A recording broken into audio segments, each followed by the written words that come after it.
iccitii ati garatti baadhachuu dadhabde namni biraa garatti naa baadhate ittee yaadda amma carraa lama qofa qabda wayyaaneen dur biyya isaanii keessatti dhagaa afaan wal kaa'aa turan har'a biyya keenya keessatti dhadhaa afaan wal kaa'aa jiru.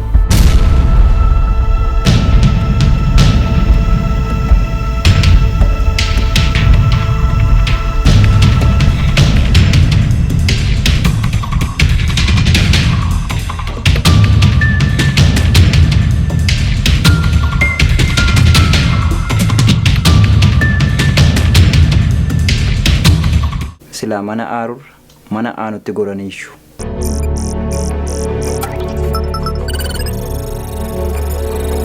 Wanta asitti ta'e kana nam tokkotti himnaan ofii keetii lubbuu keetii murteessite.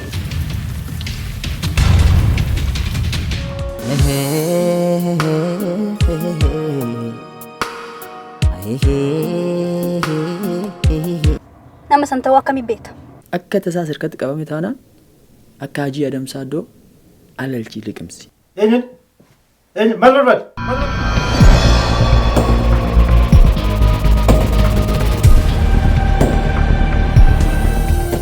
Dhaloota duraan gaaga'een kan ammaa duguuguuf yaa'u cabsaa haa cabu.